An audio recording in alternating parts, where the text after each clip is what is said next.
French Prime Minister François Bayrou has survived his latest no-confidence motion in Parliament. That as the far-right National Rally lawmakers refrain from backing a measure brought by his opponents on the left. The motion followed a breakdown in discussions over France's pension reform. Bayrou's premiership, though, still appearing increasingly shaky. Let's talk about that shakiness then with our international affairs editor, Philip Turle, who's with me here on set. Philip, the government didn't fall, but was it a good day for the French Prime Minister? It was a good day, but not a good day for some points. I mean, he's survived for the time being, but as you say, his government is looking increasingly shaky. This was the 8th vote of no confidence in the government of Prime Minister François Bayrou since last December, which means basically one vote of no confidence per month. He is the 6th Prime Minister since Emmanuel Macron took office in 2017. And in France, just to give you a bit of a heads up about how this all operates, the Prime Minister is named by the President. He's the one in charge of running the government, deciding on what policies the government undertakes. The problem here is that because of the anticipated dissolution of the National Assembly last year by Emmanuel Macron, that many said was a grave error, he doesn't have, François Bayrou, a majority in the National Assembly to be able to pass the legislation he wants without depending on support from other political parties. This one concerns pension reform.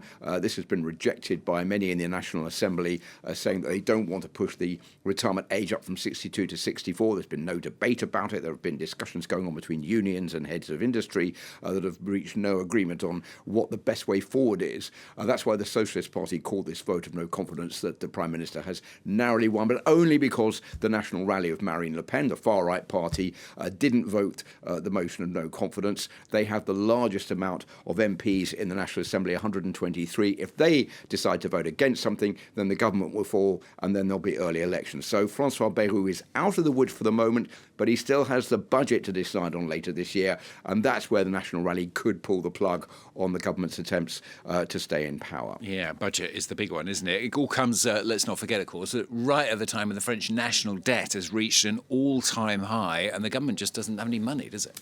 No, the government's completely broke, Stuart. It's not that it doesn't have any money. It really doesn't have anything to pay anybody to do any policies.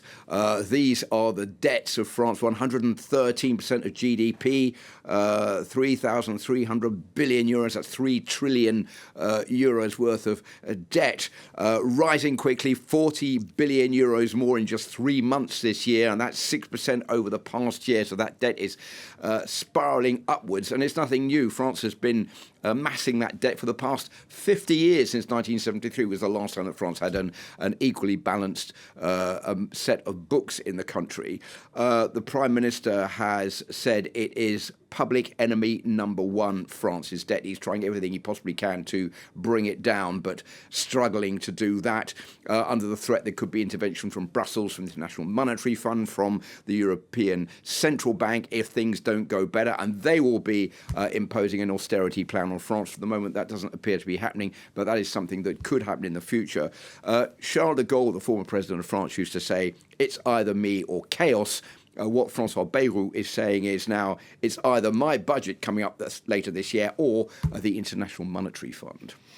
Let's look at this in a broader picture, Philip. It's 2 years, isn't it, away from the next presidential elections here in France. How popular is Emmanuel Macron? And if it's not Emmanuel Macron in 2 years' time, well, it can't be because he can't run again, can he? But who might replace him? All right, well, if you need some more bad news, if you're a politician in France, take a look at the opinion polls. For Emmanuel Macron, 73% of French people say they are dissatisfied with the way he's running the country. Only 23% say they agree with what he's doing.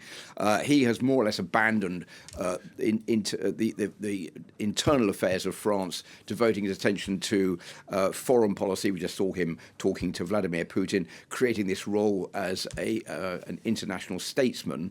As for François Bayrou, the Prime Minister, 80%, a massive 80% of French people say they're dissatisfied with the way he's running the government. Only 20% say they're satisfied. All of that could even go worse for him because there's been a report just released today on a school called Notre Dame de Bétherague Ham in southwestern France, which has been the subject of a parliamentary inquiry into physical and sexual violence. This is a Catholic school, and a very damning report pointing the finger at François Bayrou, because he was the mayor of that area of France in Pau, in the southwest of the country. 3 of his children went to this school. His wife used to teach at the school as well, and he was a former education minister in France between 1993 and 1997.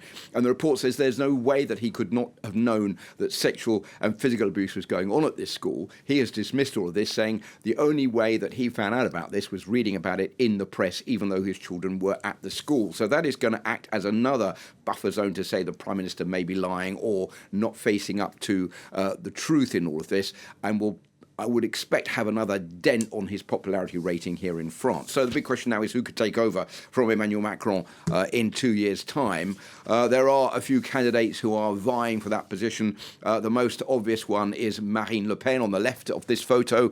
But the problem with her is that she may face not being able to run because she is in the middle of a judicial affair over money from the European Union, which was taken and spent for paying for personal assistance. So she may be disqualified from the next presidential election. She's appealed against that ruling. We still don't know what's going to happen. If she doesn't run, the man next to her is her number 2, who is Jordan Bardella. He's only 29, but he could be a candidate. He's quite popular in France at the moment. Then Bruno Retailleau, the man with the glasses, he is the interior minister. He's getting more and more popular in France, quite hard, far right in his declarations over immigration and security, but French people tend to like him at the moment. And the other person is Edouard Philippe, the former first Prime Minister. He's a centre-right politician, created his own party called Horizons.